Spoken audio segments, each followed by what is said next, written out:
the International Soccer Preview. We are Soccer Files Canada. Welcome to Series 20, looking at the groups and teams of the 2023 African Cup, played in Ivory Coast in January 2024. This episode is looking at Group E: Tunisia, Mali, South Africa, and Namibia. Here we go. It's the International Soccer Preview by Soccer Files Canada, Series 20. I'm Kevin. And I'm Connor. And today we are looking at Group E for the African Cup 2023 tournament. This group is made up of Tunisia, Mali, South Africa, and Namibia. We usually give some information about our past, present, and future media casts at this point. But if you want that, we'll direct you to the video on our YouTube homepage, which covers that information. And the address for YouTube watchers is on the screen. For listeners and for watchers both, it is also in the show notes. Yeah, for now, we'll just say that we are currently focused on the 2023 African and Asian Cups, both being played in January 2024. And we are producing this group and team series as well as a player series for each. Right. So let's take a look at it here. Yeah, so this series previews the groups and teams for the African Cup 2023, which somewhat confusingly takes place in January 2024.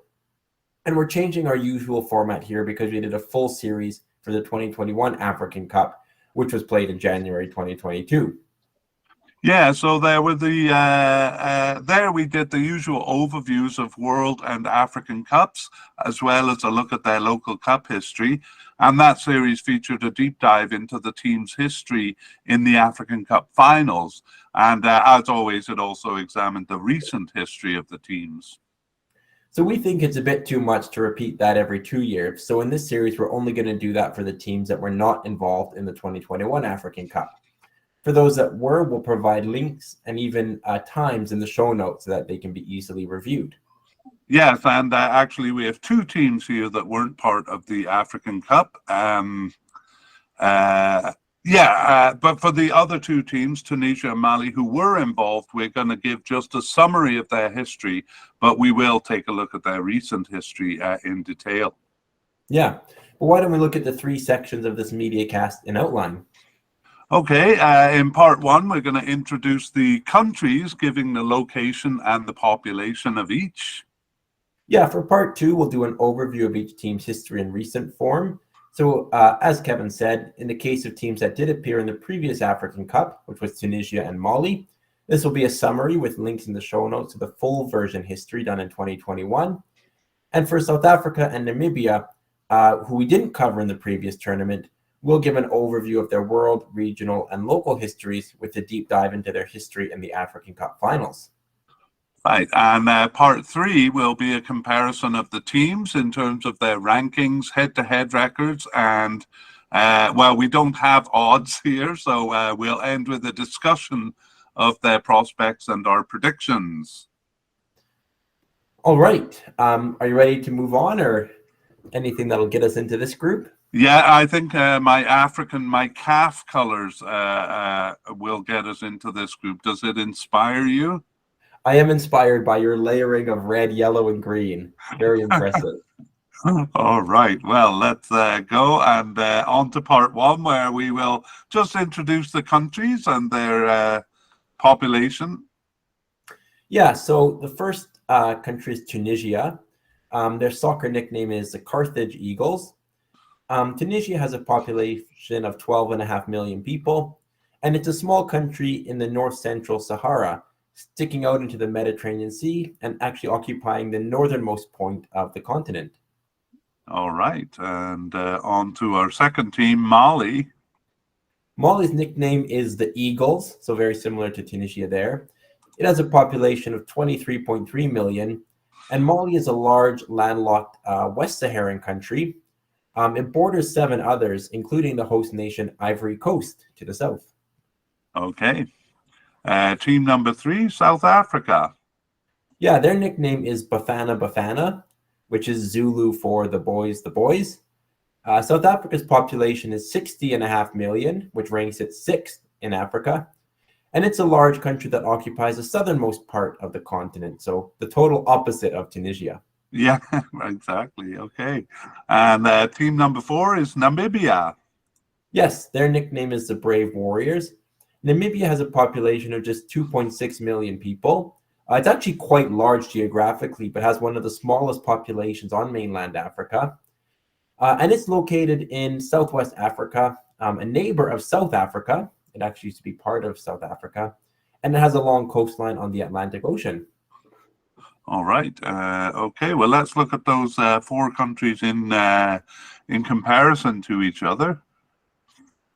Yeah, so starting with the largest country, it is South Africa, with 60.5 million people. Again, one of the largest in the continent. Next is Mali with 23.5 million. Kind of a mid-sized African country there in terms of population. Following them is Tunisia with 12.5 million people. So that's roughly half the size of what Mali is. And then finally, we have Namibia with 2.6 million people, the smallest country in this group. Okay, did you say 12.5 million for Tunisia? That's correct. Yeah. All right, there it is, all graphically laid out. Connor, what do you think? Perfect. All right, for listeners, we have the size of the flags representing the population of the country. Okay, so that's actually quite mathematical.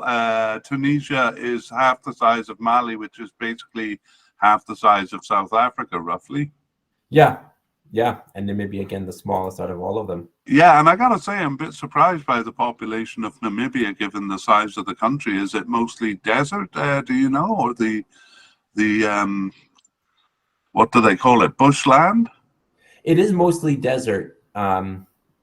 Yeah, so most of the population lives in the capital, which is on the kind of near the coast. But I am surprised too, just because it used to be part of South Africa, but a lot less densely populated.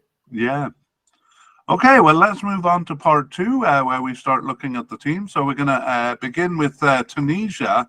And because we did cover Tunisia in the 2021 African Cup a couple of years ago, we're going to leave a link in the show notes if you want more details on that.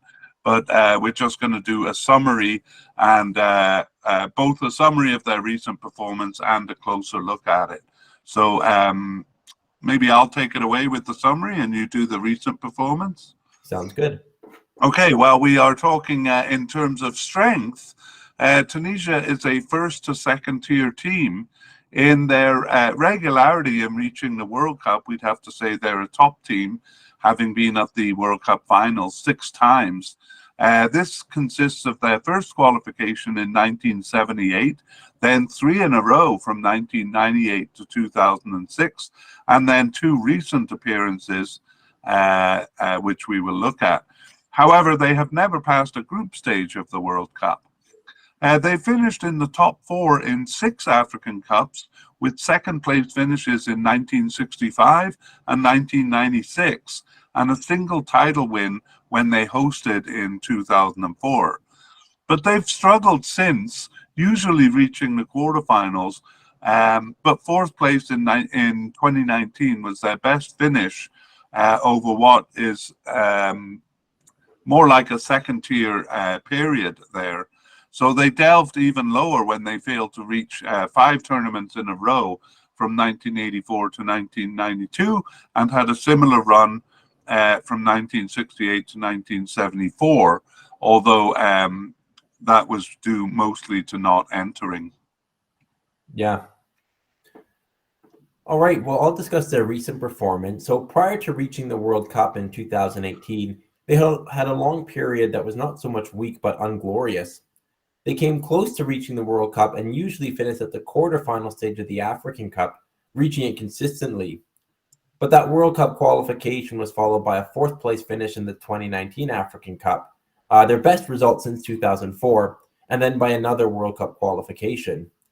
It still lacks glory as they were knocked out of the group stage of the World Cup, but it is an improvement. Okay, and we're going to take a close look at their recent performances, starting from the last African Cup. Actually, the African Cup was in January, so I think we should cover that before the Arab Cup there. Sure. So starting with the African Cup, Tunisia had a really commanding performance in qualifying. They suffered one draw in Tanzania, but otherwise beat them at home and beat Libya and Equatorial Guinea twice to finish comfortably in first place. At the African Cup, they actually were grouped with Mali, who they are again here.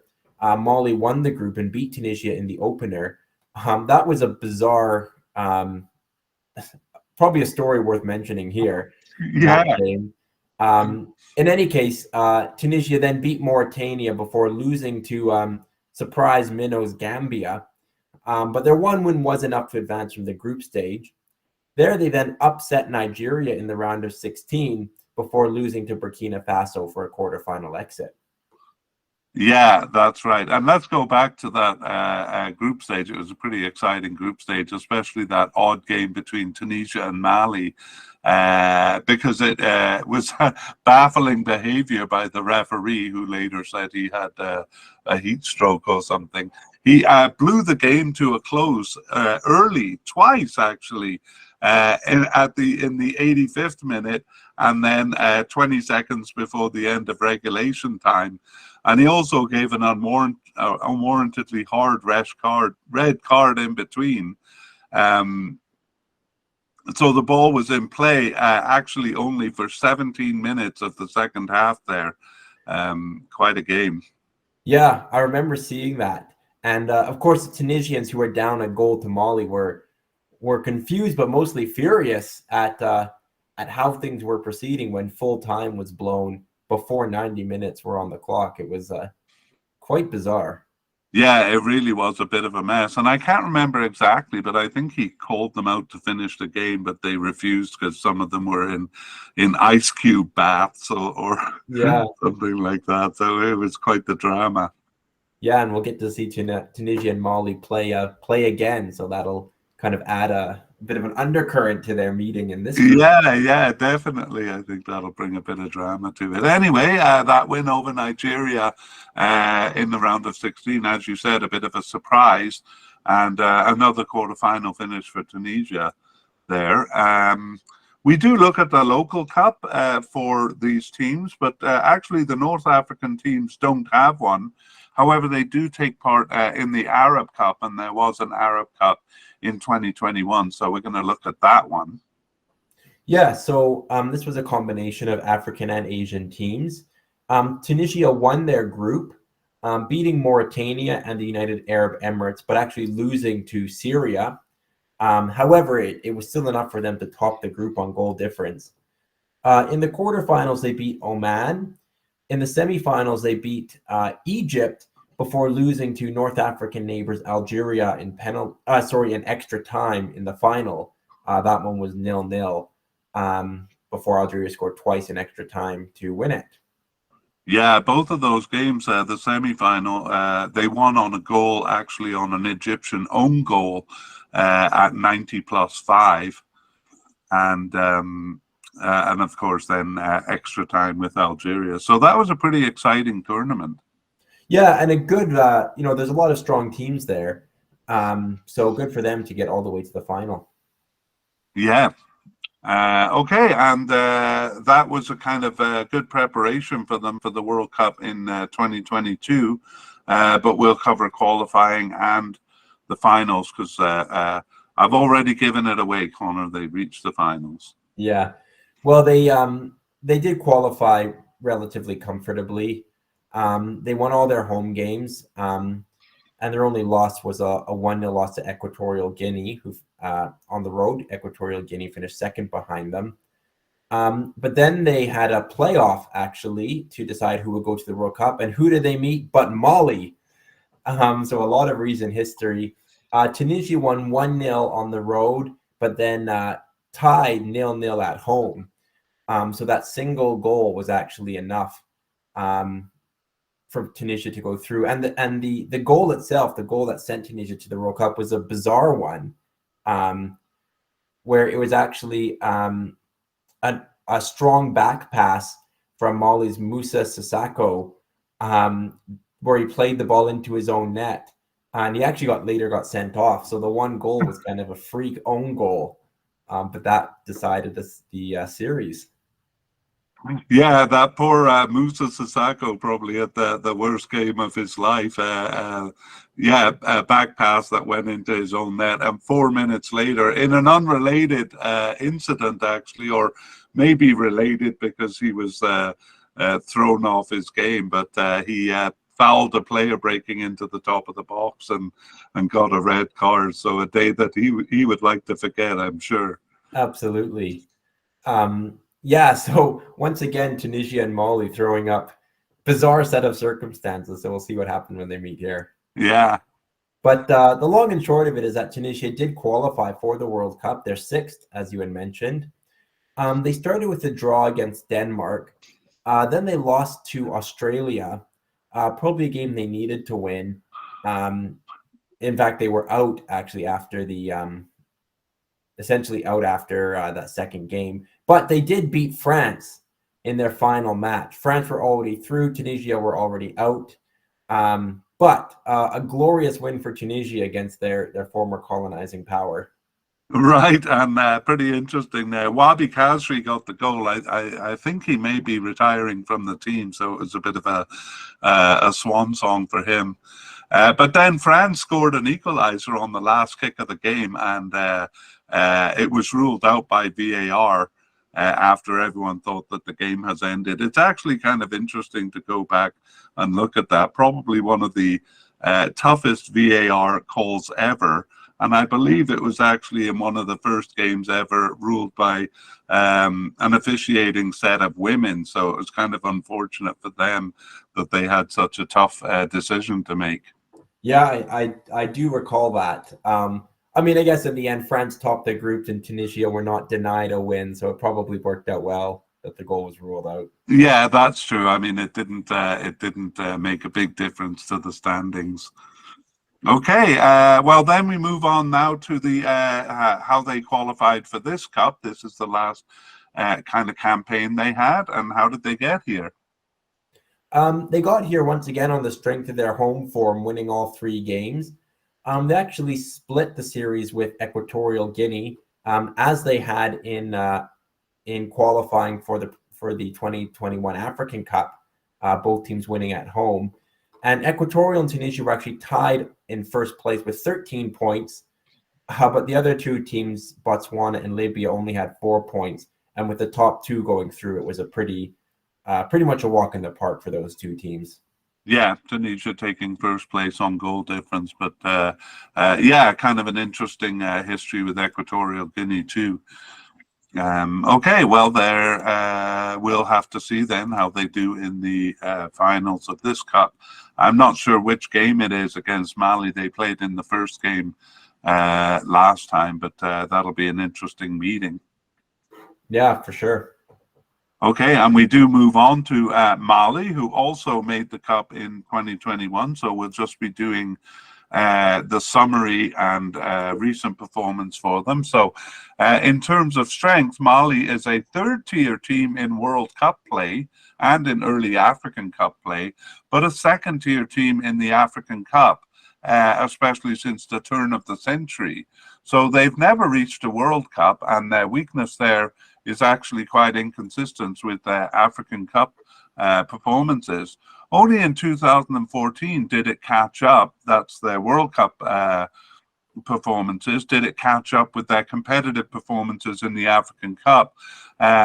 They finished in the top half of the table, I believe, for the first time in 2014.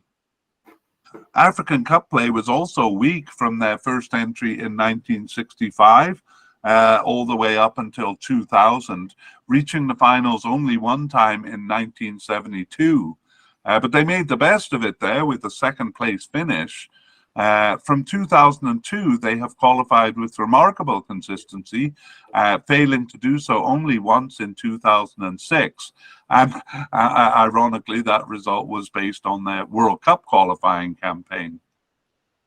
As in 1972, they have impressed in the African Cup once there, not only passing the group stage more than half the time, but finishing in the top four 4 times.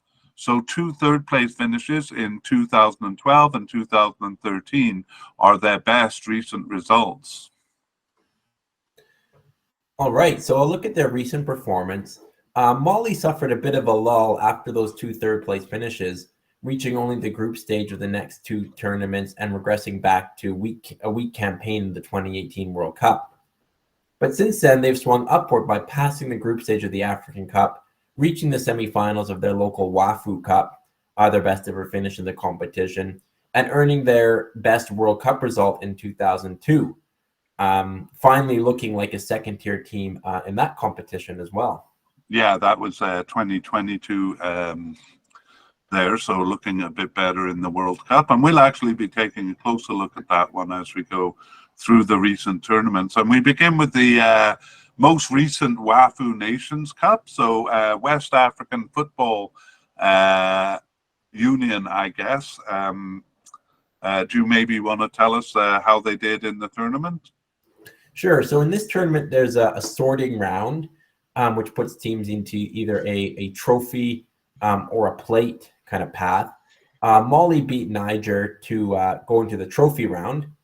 And there it's a straight knockout where they beat Sierra Leone, but then lost to host Senegal.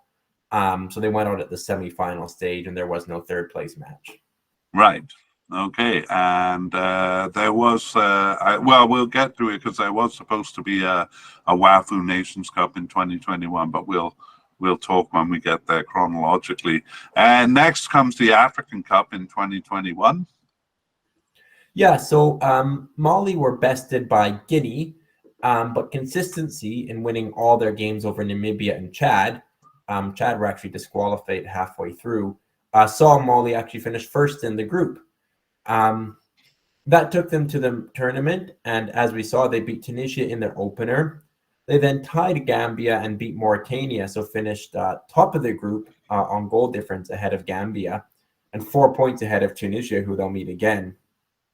But in the round of 16, they met Equatorial Guinea, and after a 0-0 draw, lost in a high-scoring shootout by a score of 7-6. Yeah, all right. And there in the qualifying, we got a glimpse of their head-to-head with Namibia, so 2 wins over Namibia there. The next tournament is, well, what's supposed to be the WAFU Nations Cup in 2021. That was scheduled, but actually never played. And then nothing was scheduled for 2023. So that's why we covered 2019 as the last edition of that cup. But meanwhile, we move on to the World Cup 2022 qualifying campaign. Yeah, so Mali showed excellent consistency, really once again. They suffered a draw in Uganda, but otherwise beat Kenya and Rwanda twice, and Uganda at home, to finish comfortably in first place. And then, as we already saw, they went into a playoff with Tunisia, but the unfortunate Musa Sissoko scoring the own goal on the back pass was all that separated the side. So Mali narrowly missed out on a very first World Cup appearance. Yes, really close to kind of improve their World Cup record there. But that was a good finish nonetheless. And let's move on to their most recent campaign, which was qualifying for this cup. Once again, consistency was the story for Mali. They did lose away in Gambia, but otherwise beat them at home, as well as beating Congo and South Sudan twice. So their 15 points saw them finish 5 ahead of Gambia and qualify with them for this African Cup. Right, so they look in consistent form coming into this cup. And there we have Mali. So we move on to our third team, South Africa. And in the case of South Africa, we're going to do the kind of the full deal here because they did not qualify for the 2021 African Cup. And so let's start with a look at their participation and their overall strength. All right. Take it away. So South Africa's tournament history begins with them as one of the 4 founding members of CAF, which is the Confederation of African Football. Only those members, the other members were Sudan, Ethiopia, and Egypt, took part in the very first African Cup in 1957. However, South African law would only allow an all-white or an all-black team. It led to either the other members disqualifying them or South Africa dropping out. The history on it is actually not entirely clear. They were expelled from CAF and a FIFA ban then followed. They played in no tournaments until the apartheid policy was repealed in 1991. From 1994, they then began competing in World Cup and African Cup and have never missed an edition since. Their local group is COSAFA, which is the Council of Southern African Football Associations, which was formed in 1997 and consists of 14 nations. South Africa did not enter the first tournament in 1997, but have never failed to participate otherwise.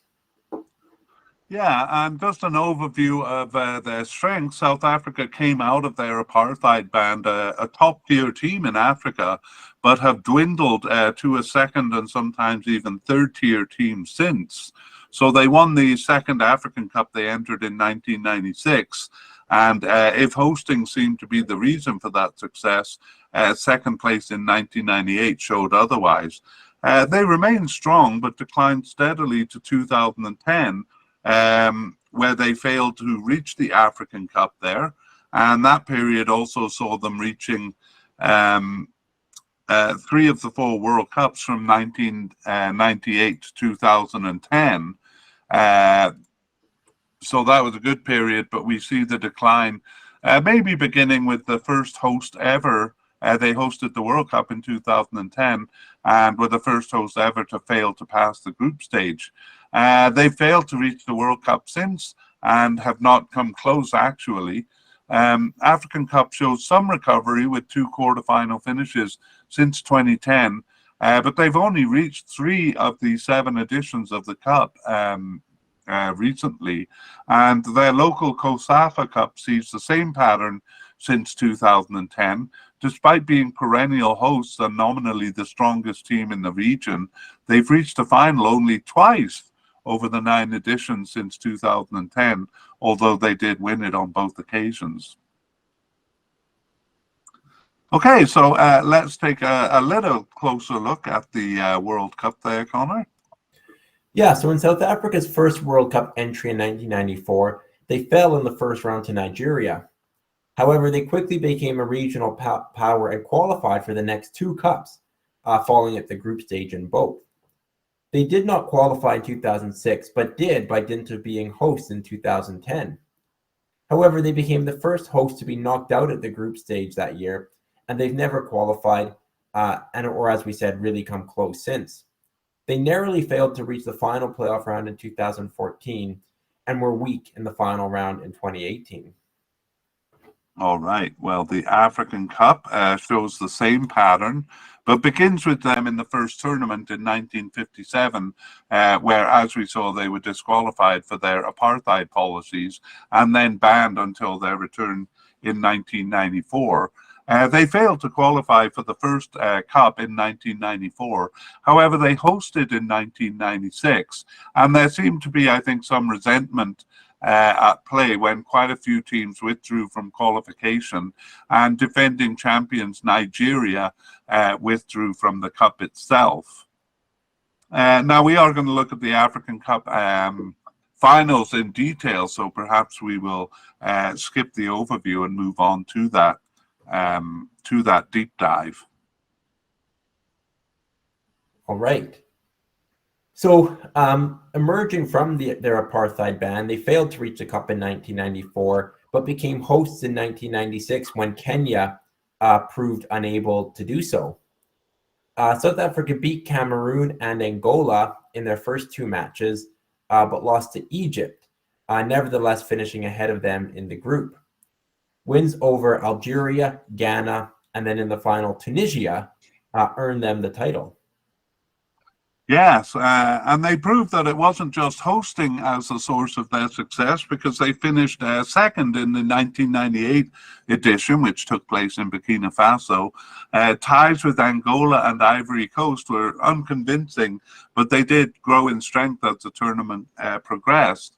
A win over Namibia saw them through the group stage in second place, and a win over Morocco led them to the semi-final, where they beat Congo DR in extra time. Egypt, who had handed them their first African Cup finals loss, also delivered them their second in the final of this tournament. So second place here. South Africa suffered only a draw with Algeria in the 2000 group stage and finished ahead of them. They then beat Ghana in the quarterfinal, but lost to Nigeria in the semifinal, with a win on penalties over Tunisia, earning them third place. Yes, and their pattern of finishing one step lower than the tournament before continued in 2002. Again, they passed the group stage in first with wins over Ghana and Morocco, but they lost to host Mali in the quarterfinals. Mali, who they meet at the group stage in the upcoming tournament. In 2004, which was hosted by Tunisia, they lost to Nigeria and tied Morocco to finish behind both, failing now to pass the group stage. 2006 was that much worse, losing all games in the group stage to Guinea, Tunisia, and Zambia.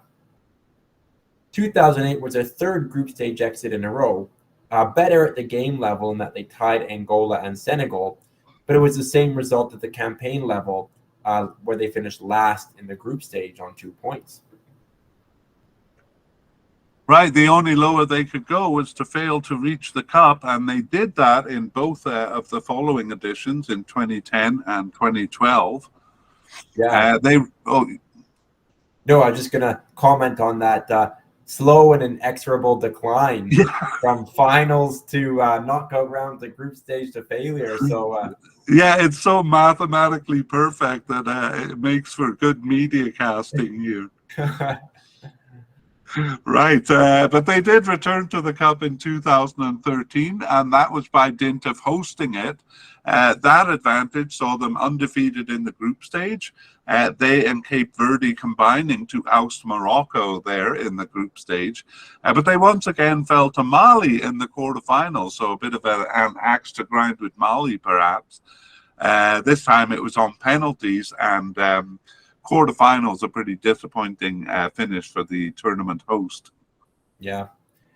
An undefeated qualifying campaign earned them passage to the next cup in 2015, but they only managed to draw with Senegal once there in a tough group and finished last in the group behind Ghana and Algeria.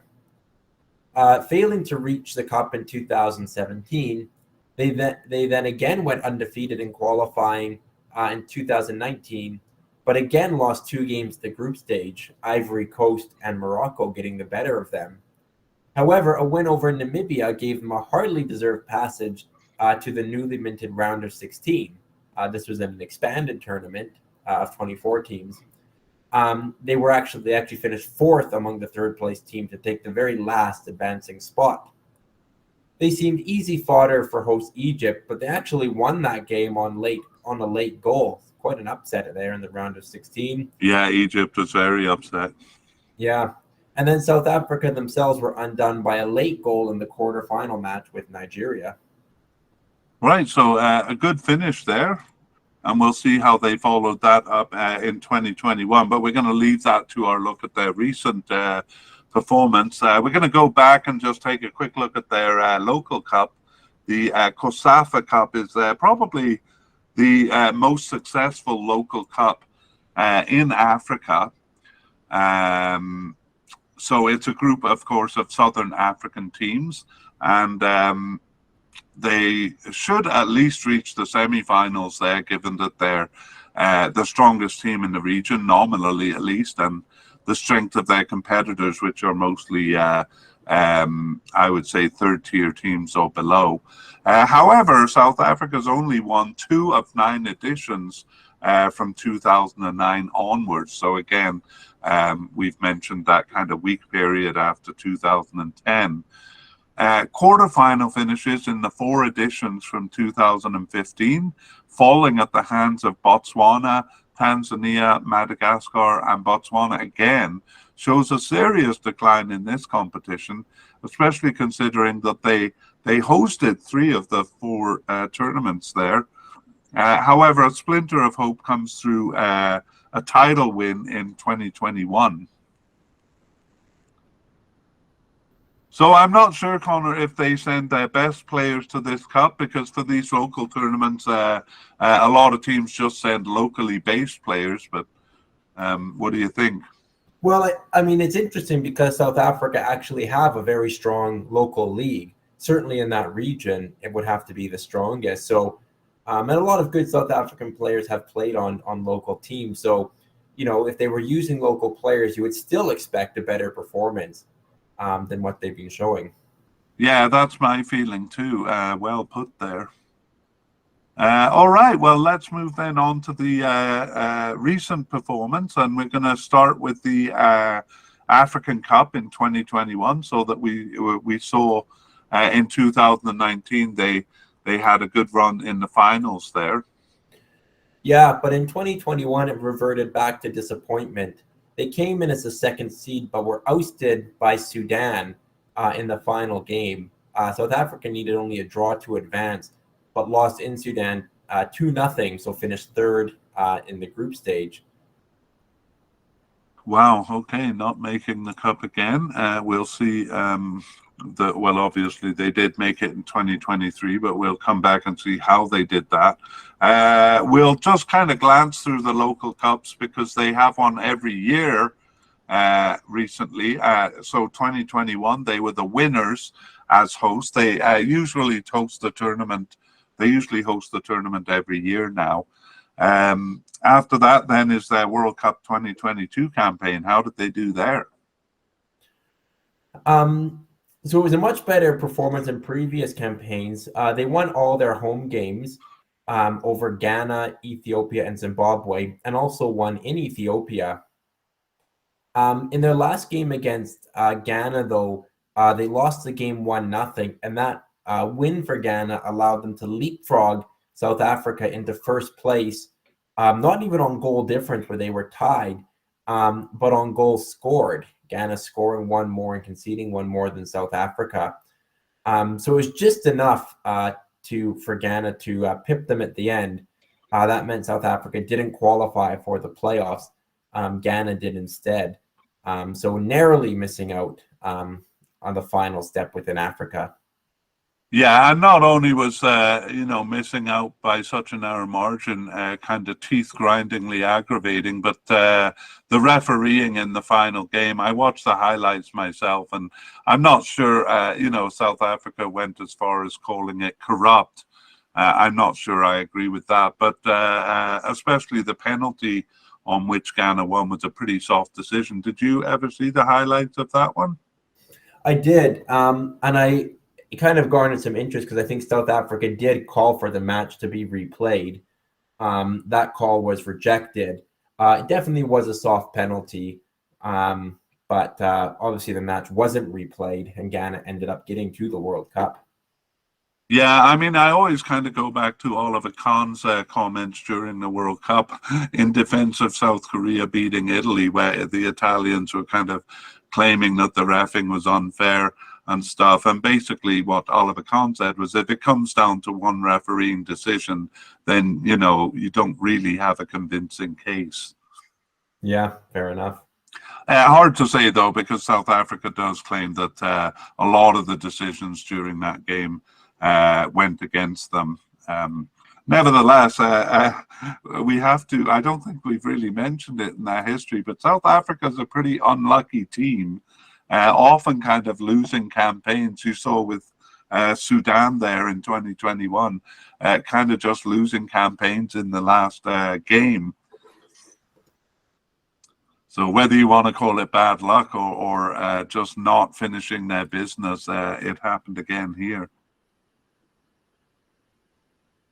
Okay, let's move on to the Local Cup 2022. Again, we'll just say that they reached the quarterfinals there, because we're going to take a look at the most recent one, which was in 2023. Yeah, so South Africa started with a draw against neighbors Namibia before beating Botswana and Eswatini. However, they advanced directly to the semifinal, where they lost to Zambia. In the third place match, they went 0-0 with Malawi, but did end up winning on penalty. So it was a third place finish at the 2023 COSAFA Cup, which they hosted.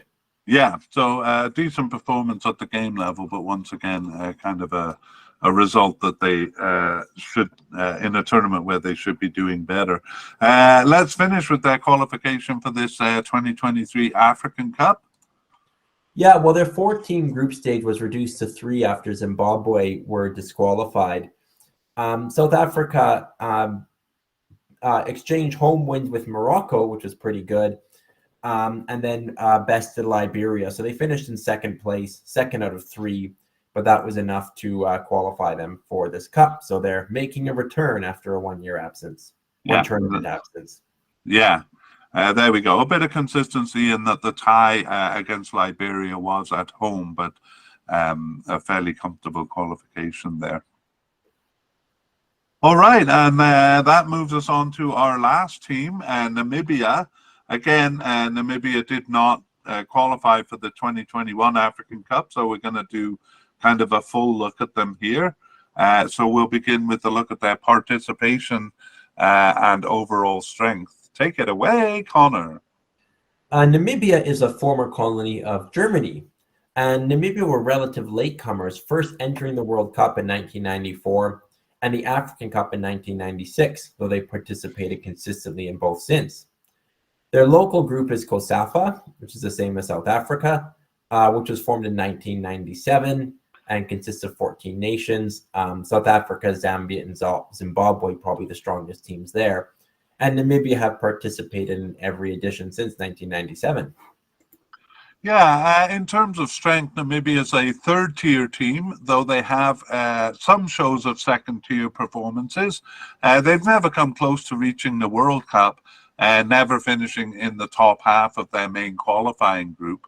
They have reached the odd African Cup, doing so actually every 10 years with regularity in 1998, 2008, and then 2019. And the last one there was aided by the tournament expanding from 16 to 24 teams. At the local level, they're an average team in the largely third-tier region and generally get knocked out of the COSAFA Cup at the group or a group stage, or if they do well, the quarterfinal stage. However, they earned second place in 2 of the first 3 editions, and again recently, as well as winning their only title in 2015. Okay, let's take a look at the World Cup in a bit more detail. So in World Cup qualification, Namibia usually pass a preliminary or first round if it's a knockout with a weak team. This has led them to a group stage where they earn a few results, usually at home, but invariably finish last. In recent qualification structures, this means they do not reach the final round. They do have some good scalps at home, like most weaker African teams, including ties with Nigeria, Egypt, and Algeria, and a win over Zimbabwe. In 2018, they beat Gambia in the first round, but fell to Guinea in the second, also a knockout round. 2002 saw them a bit more competitive, finishing third in their group, with their only win coming on the road. Okay, that's 2022. I think you're struggling with that year. Was it a bad year for you? No, I'm not sure why, but 2022 is correct. Okay, let's take a look at their African Cup record in overview. And actually, in contradistinction, I'm trying to find an expression. They've done slightly better in the African Cup, which is better than their World Cup record. They have qualified 3 times, as we said, 1998, 2008, and 2019, and then 2023, improving that record. Each time they had undefeated home records, plus a few road results in qualifying. And that was a feat they accomplished over 10 games in 1996 qualifying, so that was a good one. Their results in the Cups have an uncanny similarity. It's always 1 draw, 1 close match, and 1 heavy loss. Apart from those, their usual pattern is similar to World Cup qualifications. When there's a preliminary or first round with a weak team, they usually pass that one. But they only earn a smattering of points in the subsequent group stage and usually finish 3rd as opposed to last place, which is their pattern in World Cup qualification. 2017 established the middling pattern mentioned above. They improved slightly on that in 2019, and that was enough for a successful qualification to the expanded Cup. However, in 2021, they kind of resumed that middling pattern, and it didn't get them there. Yeah, so perhaps a team on the edge of qualifying for an expanded Cup now that there's 24 teams. Yeah, and very much so, because they have qualified for 2 of the 3 expanded Cups. And anyway, our look doesn't really consider qualifying or deep dive here, but rather their performances in the finals themselves. So they've only reached it 3 times, but let's take a look. Yeah, so as you mentioned, Namibia are slightly more competitive in their African Cup campaigns than in World Cup play. They earned passage to the African Cup in their 2nd attempt in 1998, taking advantage of the competition expanding to 16 teams from 1996. A 2nd place finish in their group saw them through. The journey there started with adventure. Down 3-0 at halftime to Ivory Coast in their first African Cup match. They recovered to bring the score to 3-3, only to lose on a late goal. Oh. That was followed by another high-scoring affair, a 3-3 draw with Angola, which gave them their only point. The scoring continued in the 3rd game, but it was South Africa netting the ball against them frequently in a 4-1 loss that landed them in last place. Wow, a lot of goals there. Let's hope for the same thing this time. Okay, well, 2008 was their next edition. That was 1, 2, 3, 4, 5 editions later. So 2008 saw them top a tight qualifying group for their 2nd trip to the Cup. And that tournament began with goals too. Unfortunately, the goals were against them as they went down 5-1 to Morocco. It was a more respectable 1-0 loss to Ghana, and then a 1-1 draw with Guinea, once again finishing last with just a single point. Namibia finished 2nd in the qualifying group in 2019, which was enough to reach the expanded tournament, now at 24 teams. Here, though, they lost all 3 games, facing 3 teams that had beaten them in previous tournaments: Morocco, South Africa, and Ivory Coast. So it was only a 1-0 losses in the first 2 matches. So they'll get to meet South Africa for a 3rd time in 4 Cups here. Yeah. Okay, well, respectable losses there, but not losses nonetheless. That'll probably come up in our discussion. Before we move on to their recent history, we're going to take a look at their local cup in overview. Do you want to do that one? Sure. So in the COSAFA Cup, Namibia is sometimes strong enough to be seeded to the quarterfinals, which requires being one of the top 6 teams in the region. They started that tournament well, coming 2nd in 2 of the first 3 editions. That was in 1997 and 1999. They then had a weak period from 2001 to 7, but from 2008 regularly reached the quarterfinals. Usually that's as far as they go, but in 2015 they surprised by winning the title. In the last 2 editions in 2009 and 2019 and 2021, they have been knocked out at the group stage. Right, and we'll take a look at those last three tournaments, at least in overview, and then a closer look at the last one. But our look at the recent performances begins with the 2021 African Cup, and take it away. So Namibia entered in the group stage where they came third behind Mali and Guinea. They did beat Guinea in their final home game, but they otherwise lost all their other games to those top two. They did beat last place Chad at home, but were awarded the second game after Chad was disqualified. So in the end, they had 9 points, but it was too short of a qualifying spot, which was occupied by Guinea. Yeah, so as you said earlier, kind of on the edge of qualification there. Okay, well, the first of the three recent local cups, they were knocked out in the first round in 2021, and we'll come back to take a look at how they did in 2022. But in between was the World Cup qualification for the 2022 World Cup. So Namibia was among the bottom 28 teams in the CAF region, which were required to play in round 1 of 3, which was effectively a preliminary knockout round. And there they beat Eritrea 4-1 on aggregate. Eritrea were actually ranked below 200 in the world, where Namibia were 121st. So comfortable for them. But they were a little bit out of depth in the group stage. They did manage a 1-0 away win in Togo, but actually failed to win on the road. They did pick up home and away draws with Congo, but otherwise lost to Senegal twice and the home fixture to Togo. That saw them finish third out of 4, but only the top team, which was Senegal, advanced to the World Cup playoffs. Yeah, just a single tie at home there. So you're never going to do well in Africa if you're not taking some points at home. Okay, then there was the local cup in 2022, and a good performance there, or a good result. It was a second place finish for them. And the following tournament was also the COSAFA Cup in 2023, and that one we'll take a closer look at. Yeah, it was a bit of a fall after their second place finish.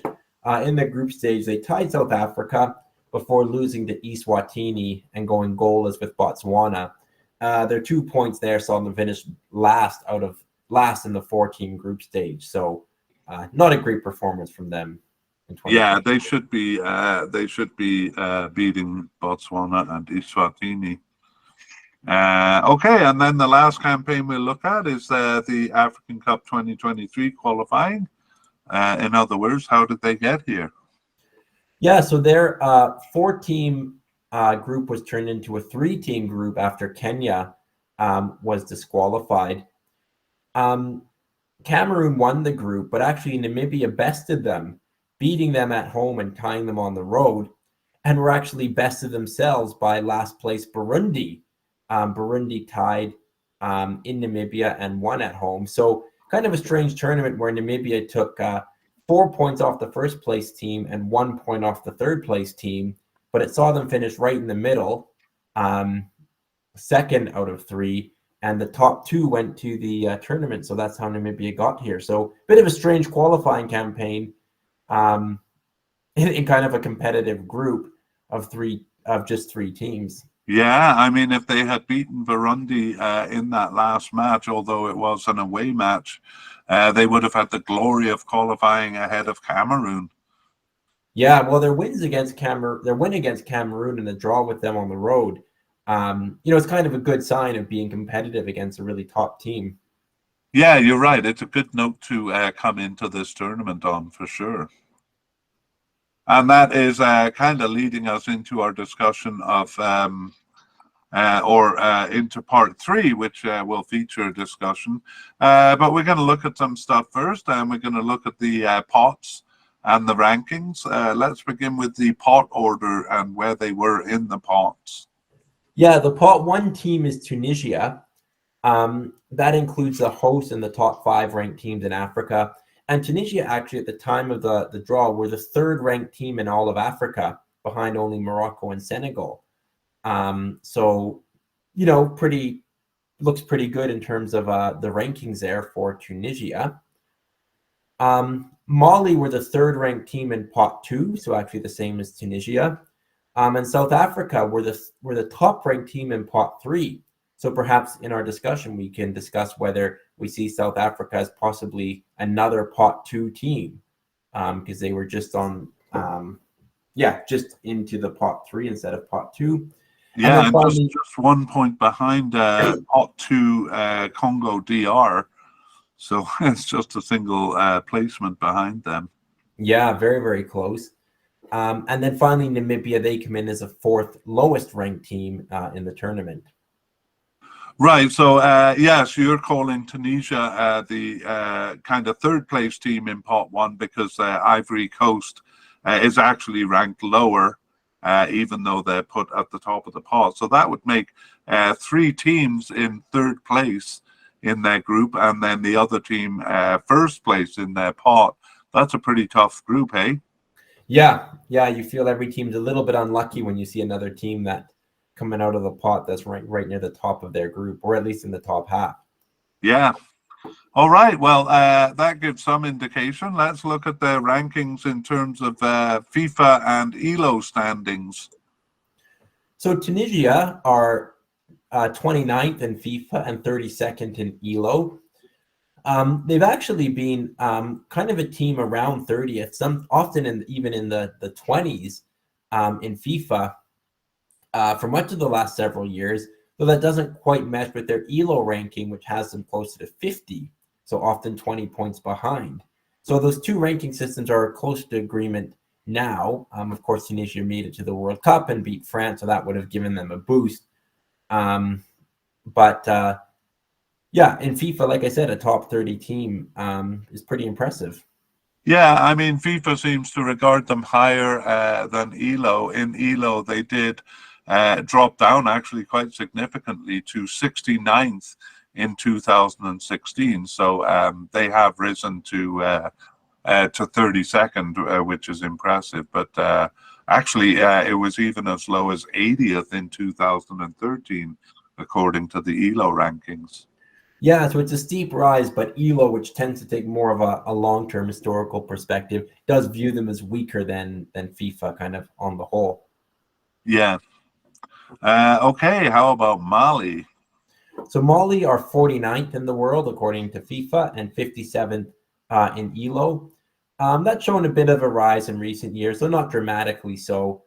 We've seen that they've been pretty consistent in their qualifying campaigns, and they've kind of hovered around that 50th to 60th mark in both rankings for the last 5 years or so. Yeah, even though they're 25 points behind behind Tunisia in the ELO rankings, they've been kind of not far behind them for a lot of their history. Again, it's kind of Tunisia's rise over the past few years that is separating them now. Yeah. Okay, third. Oh, yeah, sorry. Yeah, I was just going to talk about the pot 3 team, South Africa. Okay. They're 65th in FIFA and 73rd in ELO. So kind of about 15 or 16 points behind Mali in both systems. South Africa have kind of been in the 70s and 80s recently, have gone up a little bit to the 60s in both systems, or I guess 73rd in ELO. So a little bit of a rise, but they've kind of been consistently in that pack, perhaps with a bit of inconsistency as well throughout that time. Yeah, and kind of interestingly too, in terms of the longer history, it's pretty similar, especially in the ELO rankings, to Mali and Tunisia. So kind of historically, according to the ELO rankings, these teams are fairly even, although in recent times it doesn't seem that way. Yeah. And then finally, Namibia, they come in as 114th in FIFA and 112th in ELO. They've maybe had a slight rise, but they've often kind of hovered in that kind of 110 to 120th mark. And that includes a couple African Cup qualifications and a couple non-qualifications over that period. Yeah, and not much to add there. They've pretty much always been a weaker team than the other three. All right, well, that's their FIFA rankings, and let's take a look at their head-to-head record. Yeah, we'll start with Tunisia and South Africa. And it's an even record in competitive matches, 2 wins apiece. Yeah, and they met in the final, as we saw in the 1996 African Cup. There, South Africa won that round, and but more recently they met in the 2006 and 2008 African Cup group stage, and Tunisia won both of those. So they haven't really met recently, but it's an even record overall. Yeah, Tunisia and Namibia. It's Tunisia with a winning record, 2 wins from 2 matches, but those aren't that recent either. No, 1998. So we'll have to see how they stack up here. Although I do think it'll be fairly similar. Mali and Tunisia. Actually, it's Mali with the better record here. The pot 2 team. They have 2 wins, 2 draws, and a loss, so it's still pretty close. And this history is recent, at least some of it. Yeah, and we talked about it during the history. It's a pretty thrilling recent history with that refereeing debacle in the 2021 African Cup group stage, and then the dreaded back pass that decided the 2022 World Cup qualifying pair of games between them. Pretty exciting. And actually, besides that, in the 2019 African Cup, they tied 1-1 there also. Yeah. The last 3 matches, though, have been a win, a draw, and a loss apiece. So very little to choose between these 2 teams. Yeah, in terms of the head-to-head, for sure. Mali and South Africa have met twice in the African Cup, and Mali has wins in both those matches. So they have the perfect 2-0 record against South Africa.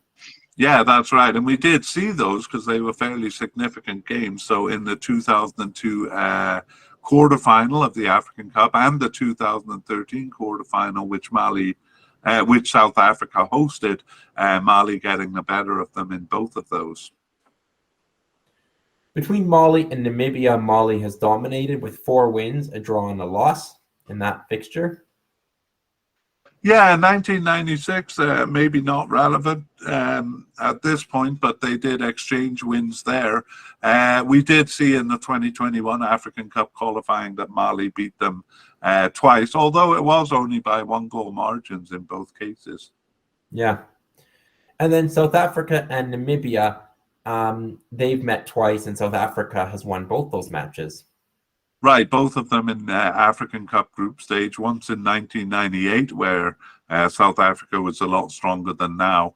More recently in 2019, but South Africa won that one too. Yeah, but some exciting history and lots of games in the African Cup itself, so it should be a good group. Yeah, South Africa and Namibia always seem to find each other in the group stage of the African Cup. We have done odds when we do these group and team preview podcasts because we do like to know what the odds makers are thinking.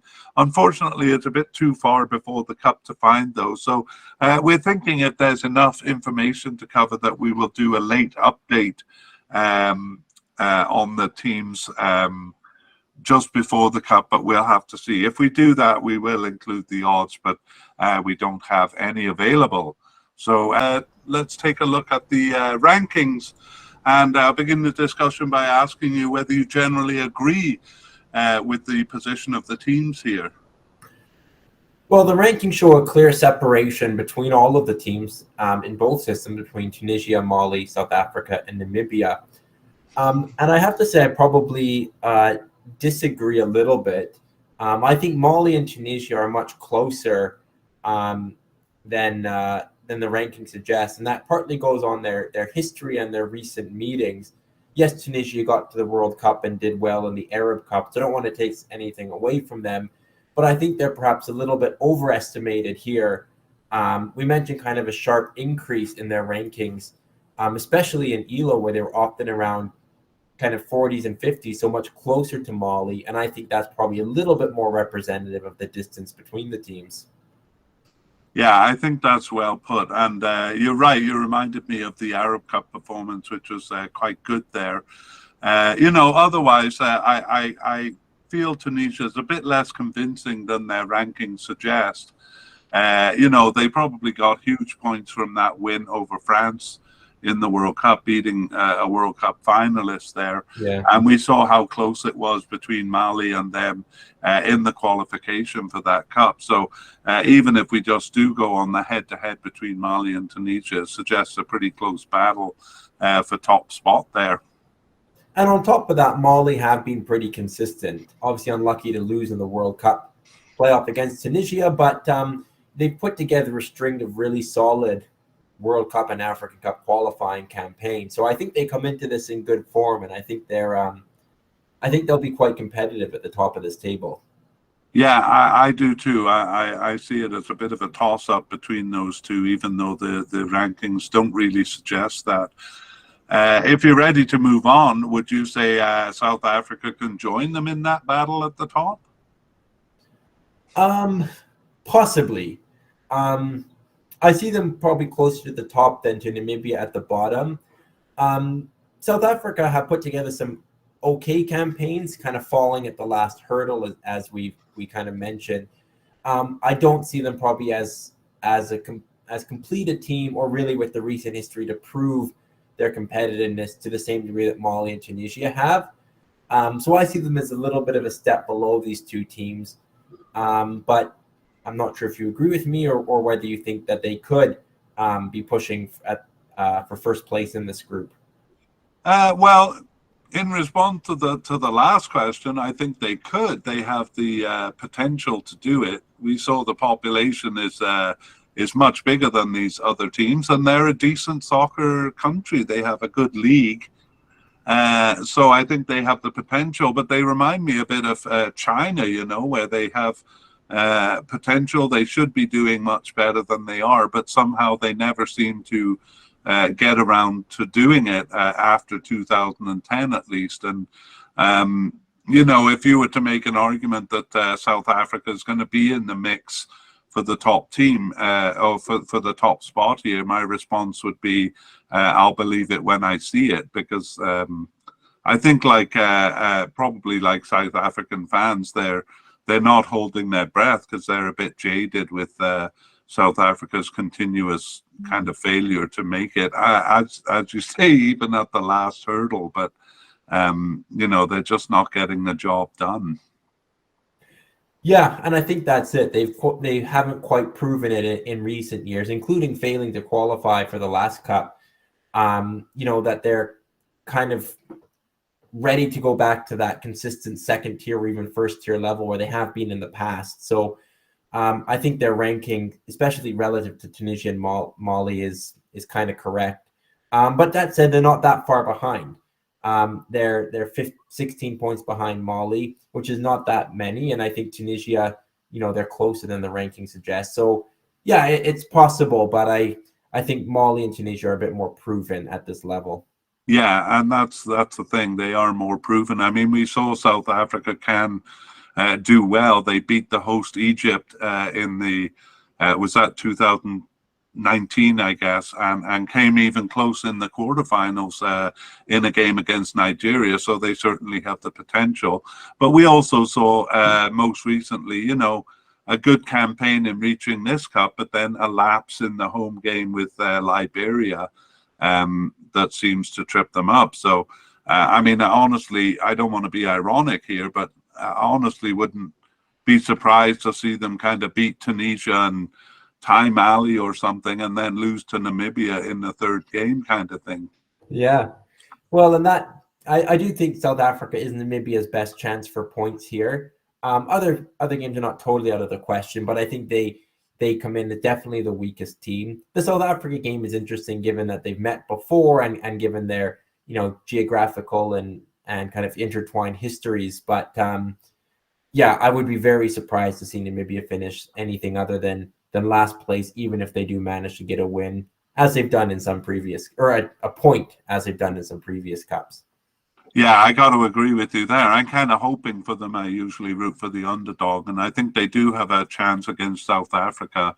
Not sure how relevant it is, but they did tie them in the 2023 COSAFA Cup. If we look at Namibia's history in the final, they usually eke out a point somewhere along the way. And as you say, that could be against South Africa here. But I would be surprised to see them challenging beyond that. In fact, I'd say the best that they could do here would be kind of as a spoiler team, maybe take a point off a team that influences their campaign. Yeah. Do you think there's two teams with Mali and South Africa, or would you not kind of give put South Africa quite in that level? No, I agree with what you said about South Africa, in that I'd have to kind of see it to really accept that. But I think what we have right here is the correct ranking. But I think they do have the potential, if they up their game a bit, they have the potential to be in the mix here. But again, I wouldn't kind of predict it. Yeah. That was good. In terms of the group, how do you see these teams doing in terms of the overall tournament? Do you see any semi-finalists amongst the teams here?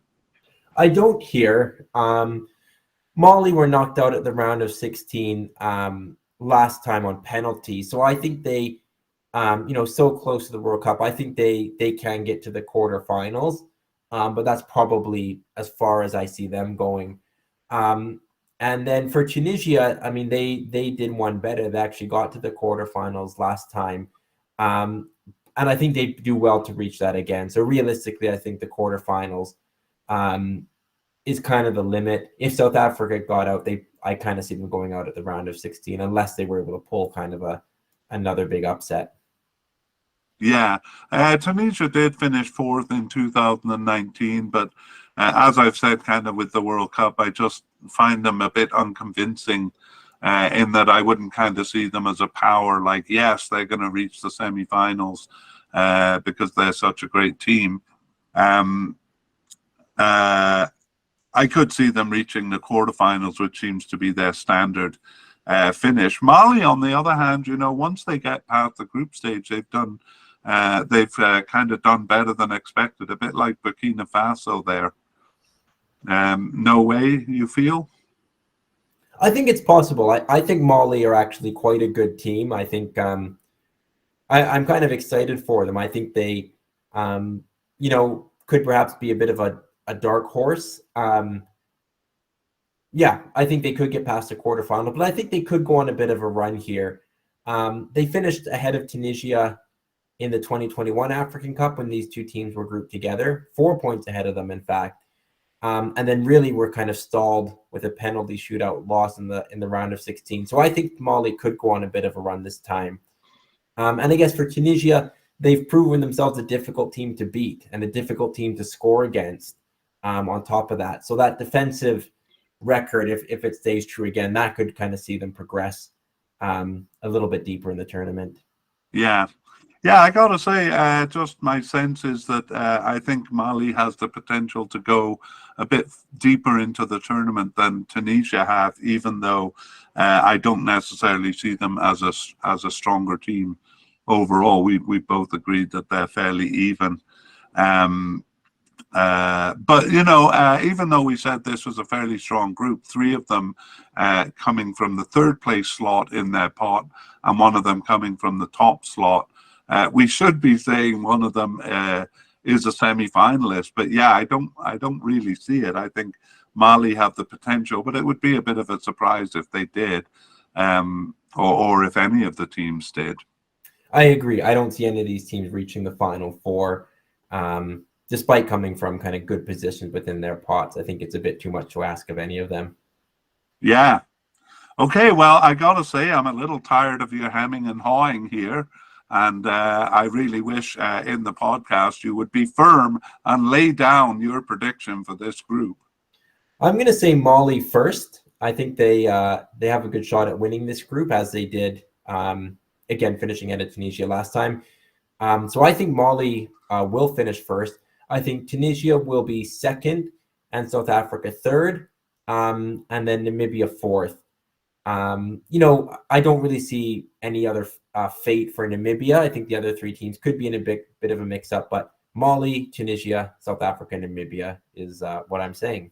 Okay, well, South Africa, I believe they went through as the last third place team. Was that in 2019? Yeah, they went through with just one win, actually. All right. So do you see that potential here, the third place team making it through? Possibly. But I also think that if South Africa underperforms a little bit, they could be susceptible to a tie from Namibia, who have got points in 2 of their 3 previous cups. So I'm not confident enough to say for sure that they'll go through. Yeah, I mean, fundamentally, it would be the teams beating up on Namibia for all 3 of them to pass through. Yeah. And as you said, I'm not sure Namibia is quite that weak that they'll be beaten in all 3 games. Although I think in 2019 they were. Yeah. Yes. Okay. Well, now I have to fix my own humming and hawing over this group, and I thought I was going to be controversial by saying that I saw Mali as coming out as the winner of the group. They did in 2021. There, and not necessarily that that's really representative. It's been close with Tunisia, so I think either one of them could win the group. But you've mentioned kind of Mali's good, convincing campaign, so I just see them as a little bit more convincing than Tunisia. So as much as it bothers me to agree with you, Connor, I am going to agree and say Mali, Tunisia, South Africa, and Namibia. All right. Well, we're both calling, predicting Mali to rise. So we'll see if that's true, or whether we'll stick close to the pot order, or something entirely different. Great. Well, good talking to you about this, Connor, and that leaves us with just Group F to do. We originally planned to tag on our past, present, and future plans for the mediacast, but we have instead decided to put a link to that 10-minute video in the show notes. It covers what we're working on and what we plan to do over the next 9 months. We would like to thank Pixabay and Alexei Ivanov of Mappa Music for the wonderful background music accompanying this mediacast.